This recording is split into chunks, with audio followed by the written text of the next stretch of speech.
Kasunod ng kanyang bronze medal finish sa 11th Asian Age Group Championships noong Pebrero, balik ensayo na ang Filipina swimmer na si Micaela Jasmine Mojde.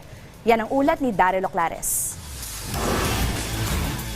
Sa edad na 17 taon, samut-saring medalya na ang nakolekta at sandamakmak na junior records na rin ang naitala ng binansagang The Water Beast na si Micaela Jasmine Mojde. Nito lamang Pebrero nang masungkit ni Mojde ang bronze medal sa 200-meter butterfly ng 11th Asian Age Group Championships. At noong Setyembre ng nakaraang taon, binasag ni Mojde ang Philippine Junior record sa parehong event sa 9th World Aquatics Junior Championships. Matapos sa mga tagumpay na ito, panibagong hamon ang haharapin ni Mojde sa kanyang pagbabalik sa palarong pambansa na gaganapin sa probinsya ng Cebu ngayong Hulyo. Kasi matagal na po akong hindi nakapagpalaro. So this time po parang ako po yung pinakamatanda, tas pinaka-advantage compared before ako yung pinakabata.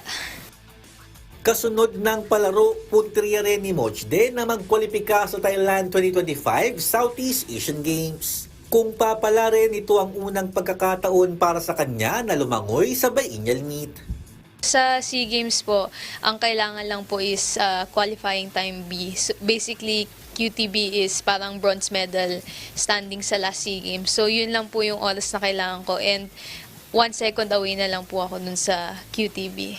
Ngayon po, tinatry ko lang to have fun and not pressure myself kasi last time I remember pressured talaga ako na mag-SEA Games kasi parang ang lapit na and feel ko parang need ko na mag-SEA Games. Pero ngayon, no pressure naman and just have fun. Ayon naman sa kanyang ina na si Joanne Cacho Mojde, mula sa junior hanggang sa ngayong patungo na siya sa seniors division, malaki na ang naging improvement sa paglangoy ni Jasmine.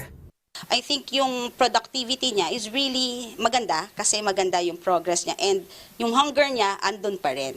So I think nandun pa rin yung hunger and determination na I want to prove and gusto talaga niyang mag-Olympics palang araw. So Samantala, matuto ng basic stroke sa swimming kasama si Mojde at si Sheila Salaysay sa Inside Sports ngayong Sabado, ganap na 4:30 ng hapon dito lang sa PTV. Daryl Oclares para sa Pambansang TV sa Bagong Pilipinas.